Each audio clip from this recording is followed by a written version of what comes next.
Metre of law के इस channel में मैं आपका हार्दिक स्वागत करता हूं। आज मैं एक इंडियन एविडेंस एक्ट का बहुत ही महत्वपूर्ण विषय है जिसमें शब्द टर्मिनोलॉजी रेलिवेंट, इररेलिवेंट और इनकंसिस्टेंट, ये तीनों शब्द ऐसे हैं। रेलिवेंट का अर्थ है सुसंगत, इररेलिवेंट का अर्थ है विसंगत तथा इनकंसिस्टेंट का अर्थ होता है असंगत। इन तीनों टर्मिनोलॉजी में लोग कंफ्यूज हो जाते हैं। इस बारे में मैं आपको डिटेल में बताता हूं। मित्रों, इंडियन एविडेंस एक्ट में जब भी कोई दावा या कोई भी क्रिमिनल प्रोसिक्यूशन वगैरह न्यायालय के समक्ष प्रस्तुत होता है तो उसमें इन शब्दों की टर्मिनोलॉजी का प्रयोग बहुतायत से होता है। रेलिवेंट मीन्स कोई भी ऐसा तथ्य जो फैक्ट इन इश्यू से संबंधित है, एक पक्ष असर्ट करता है, दूसरा डिनाई करता है, तो उस फैक्ट इन इश्यू को उससे जुड़े हुए जो शब्द होते हैं या जुड़ी हुई जो बातें होती हैं वो केवल रेलिवेंट या सुसंगत कहलाती हैं। तो वो कौन सी ऐसी जुड़ी हुई बातें होती हैं, एक उदाहरण से मैं आपको बताता हूं। जैसे चोरी के संबंध में कोई बात आई कि इस व्यक्ति ने वो चोरी की थी और साक्ष्य से ये आ जाता है कि वो व्यक्ति उस दिन वहां उपस्थित ही नहीं था, वो तो कलकत्ते में था। तो ऐसी स्थिति में जो भी फैक्ट और फैक्ट इन इश्यू से एक दूसरे से रिलेटेड या होते हैं उन्हें कहा जाता है सुसंगत। जुड़े हुए तथ्यों को ही रेलिवेंट माना जाता है और ऐसी रेलिवेंसी न्यायालय केवल साक्ष्य में एविडेंस लेते समय ग्राह्य करता है। विवाद का विषय डिस्प्यूटेड मैटर को प्रूव करने के लिए relevant facts he fact in issue के रूप में लिए जाते हैं। इसमें चैप्टर 2 है, सेक्शन 6 से 55 तक ऐसे कौन कौन से तथ्य या फैक्ट्स रेलिवेंट होंगे, ये इंडियन एविडेंस एक्ट 1872 में बतलाया गया है रेलिवेंट फैक्ट्स के बारे में।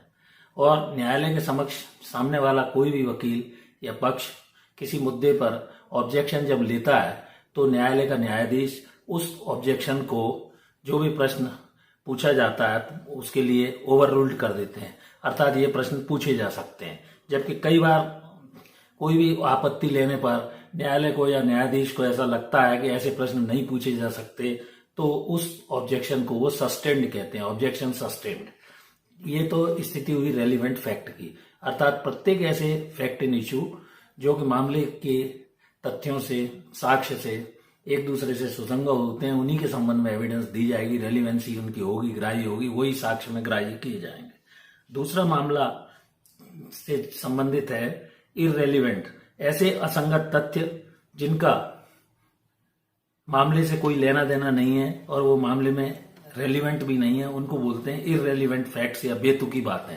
धारा 43 इंडियन एविडेंस एक्ट में इसकी व्याख्या दी गई है, अर्थात जो मामले से असंगत हो ऐसे तथ्यों को साक्ष्य में न्यायालय ग्राह्य नहीं करता है।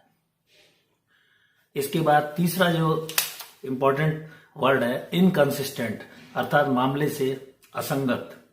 मामले से जो असंगत होते हैं ऐसे तथ्यों को इतना जो विपरीत हो कि मामले में जो ग्राह्य नहीं किए जा सकते, वो इनकंसिस्टेंट कहलाते हैं। सेक्शन 11 में यही ऐसे असंगत तथ्य रेलिवेंट हो जाते हैं। 5 तरह की इनकंसिस्टेंसी बताई गई है। इसमें सबसे पहले अन्यत्र होने का सिद्धांत कि वो व्यक्ति वहां उपस्थित ही नहीं था। दूसरा, यदि वह व्यक्ति मर गया है और बाद में वो उपस्थित हो जाता है, उसने साबित कर दिया गया कि वह जिंदा है, तो ऐसी स्थिति में भी उसकी इनकंसिस्टेंसी कहलाएगी।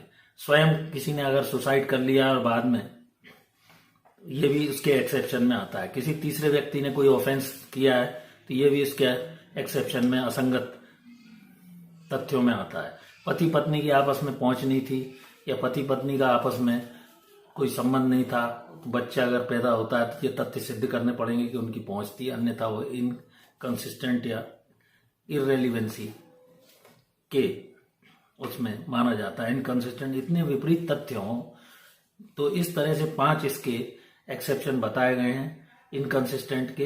अन्यत्र होने का सिद्धांत, जो वहां उपस्थित नहीं था, मर गया, उसे जिंदा साबित कर दिया गया हो, स्वयं आत्महत्या कर ली हो, किसी तीसरे व्यक्ति ने अपराध किया है, पति पत्नी की आपस में वहां तक पहुंच नहीं थी।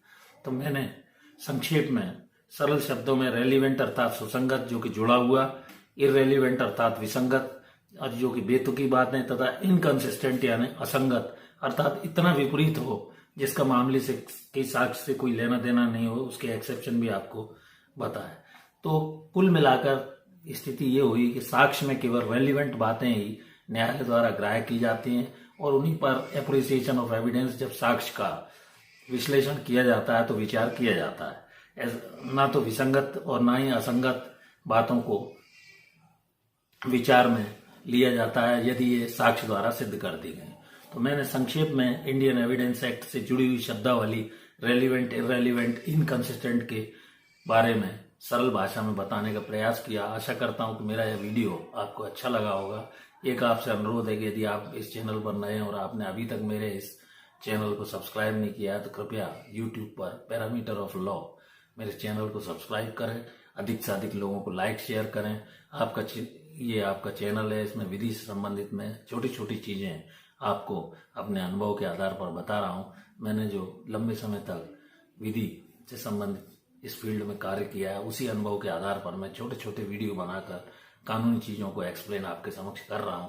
आशा करता हूं कि इसी तरह का एक प्यार और स्नेह जो आपका मुझे प्राप्त हो रहा है, इससे मुझे मोटिवेशन मिल रहा है और मैं नए नए तरीके के वीडियो बना रहा हूँ। Thank you for watching.